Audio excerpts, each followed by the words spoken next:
Madame Boutentrin a décidé d'organiser le festival des crêpes pour ses amis. Au programme, un cours de cuisine et une course de poêle à crêpes. Avec les messieurs madame, c'est déjà toute une aventure. Et ils ne sont pas au bout de leur surprise. Les monsieur madame font des crêpes, d'après l'œuvre de Roger Hargreaves, écrit et illustré par son fils Adam Hargreaves en 2023. Traduction et illustration en français par les éditions Hachette Jeunesse.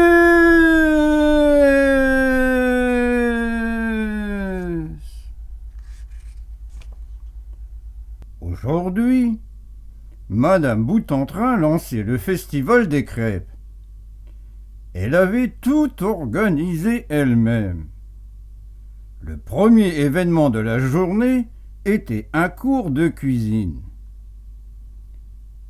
La recette des crêpes est très simple, commença Madame Boutentrin.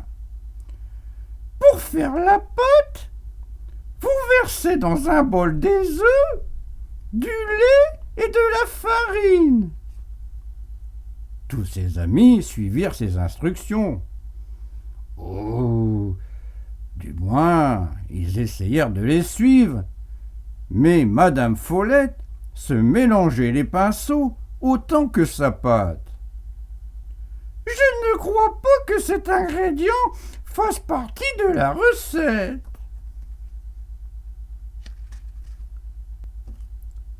Ensuite, prenez un fouet et mélangez énergiquement les ingrédients, indiqua Madame Boutentrin. Monsieur Costaud fouetta sa pâte très vigoureusement, à l'inverse de Monsieur Endormi, qui ne la fouettait pas du tout. Sa pâte ne risquait pas d'être prête rapidement. Monsieur Chatouille entortilla son bras en un tire-bouchon serré et mélangea parfaitement sa pâte en le déroulant et l'enroulant, ce qui laissait son autre bras libre de se faufiler de l'autre côté de la cuisine et de chatouiller Madame Boutentrin.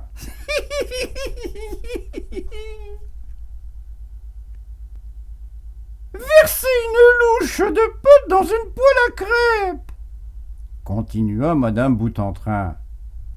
Madame Propette s'exécuta avec beaucoup d'application, contrairement à Monsieur Maladroit qui renversa la pâte sur le sol.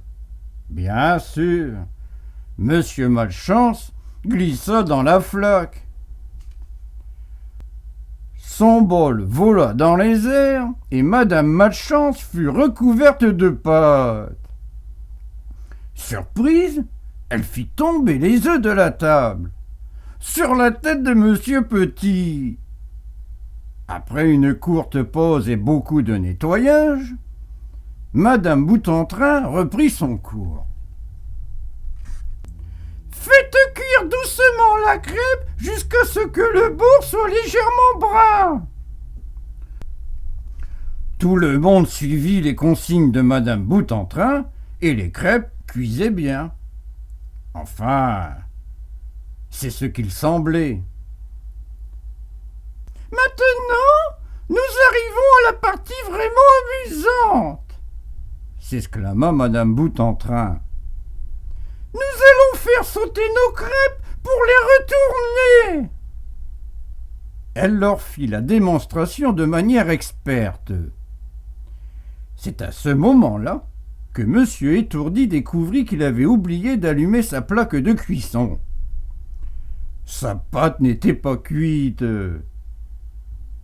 Et essayer de faire sauter une pâte non cuite n'est pas facile.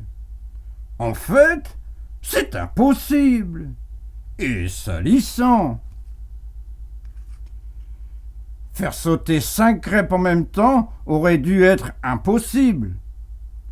Sauf lorsqu'on s'appelait Monsieur Incroyable. La technique de Monsieur Chatouille était impeccable. Madame Acrobate fit un salto en même temps qu'elle retournait sa crêpe. C'est extrême s'écria Madame Boute-en-Train en riant. Monsieur Costaud se laissa déborder par son enthousiasme. Il jeta sa crêpe en l'air de toutes ses forces et elle traversa le plafond. On ne la revit jamais.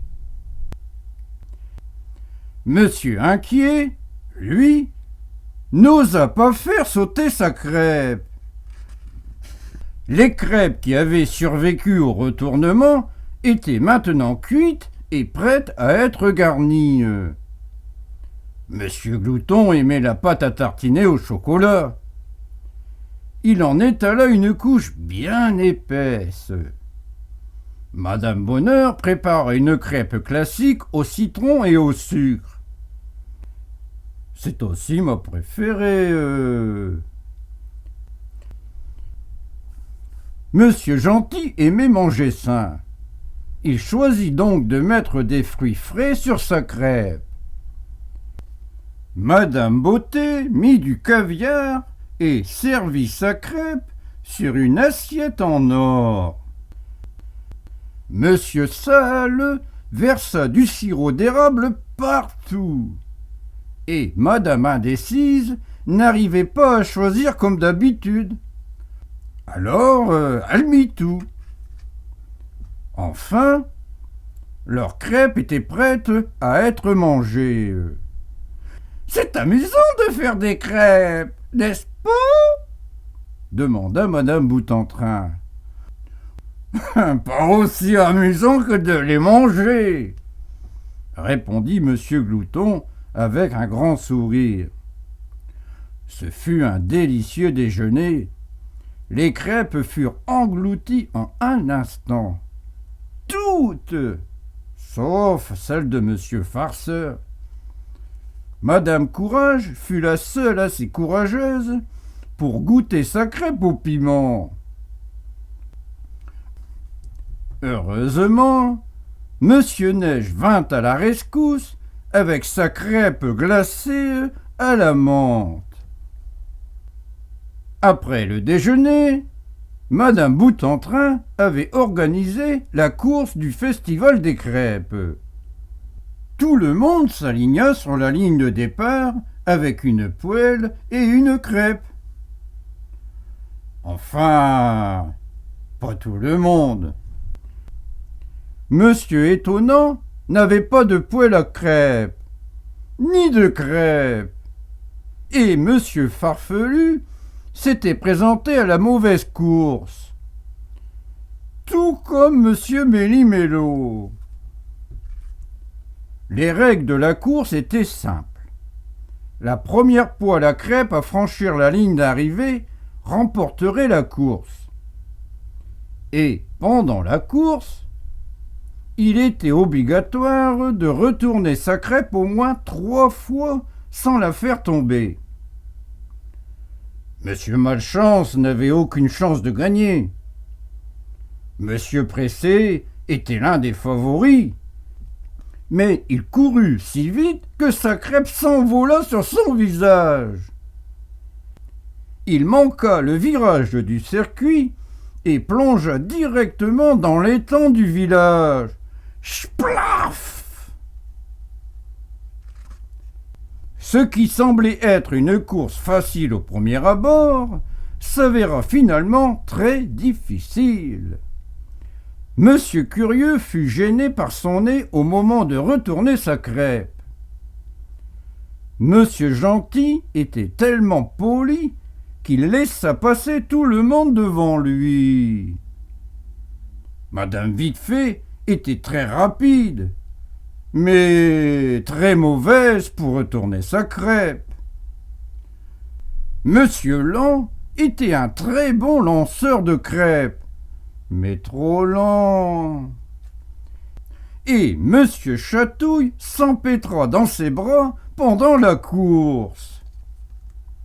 À l'approche de la ligne d'arrivée, on ne distinguait rien d'autre qu'un méli-mélo de poêle à crêpes et de jambes. Qui allait gagner? Et puis, soudain, à l'arrière du peloton, un bras extraordinairement long se faufila entre les coureurs et franchit la ligne d'arrivée en premier. Monsieur Chatouille avait remporté la course.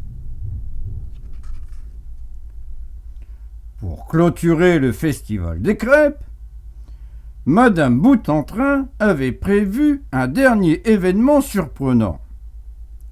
Elle avait décidé de faire une crêpe qui battrait tous les records. Ce serait la plus grande crêpe du monde. Plus tôt dans la semaine, elle avait demandé à Madame Invention de fabriquer une poêle à crêpes géante. Cela ne ressemblait pas à ce que Monsieur Farfelu avait imaginé. Non, c'était un appareil ingénieux qui devait être capable de cuire et de faire sauter la crêpe géante de Madame Boutentrin. L'appareil allait-il fonctionner? Lorsque le premier côté de la crêpe fut cuit, Madame Invention actionna le mécanisme et la crêpe géante s'éleva dans les airs. Tout le monde retint son souffle. La crêpe géante ondula et se retourna. Tout le monde hoqueta. La crêpe géante redescendit et atterrit proprement sur la tête de Monsieur Grand. Oh, tout le monde gémit. Mais tout n'était pas perdu. Les bras extraordinairement longs de Monsieur Chatouille vinrent à la rescousse. D'un mouvement de poignet, il fit sauter la crêpe de la tête de Monsieur Grand jusque dans la poêle où elle finit de cuire à la perfection. La plus grande crêpe du monde. Et il fallut les bras les plus longs du monde pour la découper et servir une part à chacun. Bon appétit les enfants!